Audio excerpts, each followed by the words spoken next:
Hello, girlfriend. Welcome to another episode of Daily Igniter with Denike, the confidence expert. Today, I bring you a quote from Madonna, the best-selling music artist.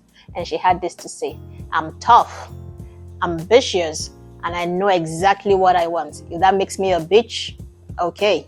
Yeah, I had a really good laugh with myself when I was thinking about this quote, because of the way it ended. But I knew it was something that I needed to share with you.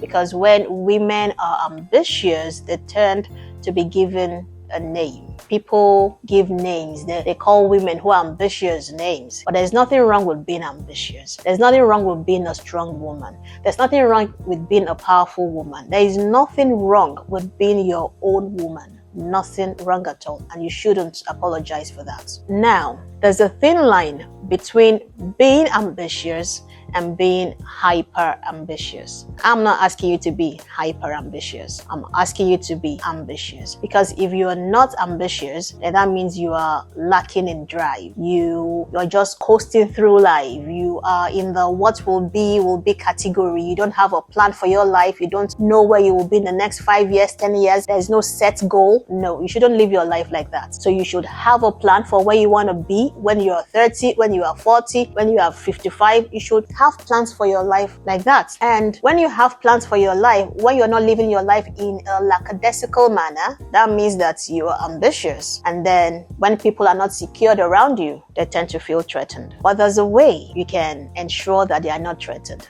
How do you ensure that? Number one, by having the we mentality and not having the I mentality. So take, for instance, you've been given a task and you are the head of a team, and the team is given the report. You are given the report on behalf of the team. You don't want to come out to say, I did this. I was the one who, even though you were the one, I was the one who suggested that we go about it this way. I was the one that said we should fly that route. I was the one that said no. You want to say we, meaning you want to share credit. Even in situations, in places where you were actually the one that gave the idea, you were the one that did the bulk of the task, you want to share the credit. I'm not saying that you should downplay your role. I'm not saying that you should belittle yourself. I want you to know that there's a way you can balance things and ensure that the credit goes round. You want to make sure that you are not so focused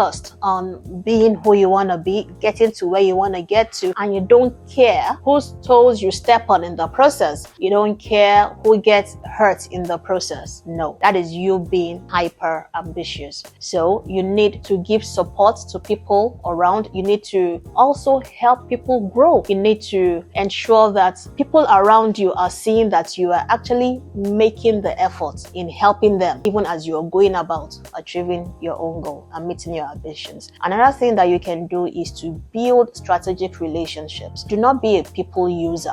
Don't become friends with people because you know that they know someone that will help you get to where you're getting to faster. No, have genuine interest in people. Love people for who they are. Love people for who they are, and not just because of what they can do for you. So I want you to be a people lover and not be a people user. And then you want to also develop strategic relationship in the area of having sponsors, having people in the room that can speak for you when you are not there. You want to have people outside of your team members, people who are not in your network. So you want to create intentionally, you want to have network of people that are not members of your team. And remember, while you're doing it, you are not using people. You are genuinely interested in people. Yes, help will come along the way, but it will be a byproduct, not because that is really what you are going after. And I don't know if you have heard of the term pink ambition. Pink ambition is a term that's balancing purpose with inspiration, with newness, with knowledge is not something bad. It actually makes you a powerful woman. And while you're being a powerful woman, you still retain your femininity, you retain your warmth, and then you retain your joy. So even as you are a powerful woman, as you're a strong woman, as you are an ambitious woman, you don't lose your femininity. You are not so hard that you forget that you are a woman. Okay? So yes, That is what Madonna has said to us this week. I want you to remember that there's nothing wrong in being a strong woman. There's nothing wrong in being ambitious. There's nothing wrong in being a powerful woman. There's nothing wrong in being your own woman, and you do not have to apologize for it. Till I come your way again, it's been Denike, your confidence expert. Ciao.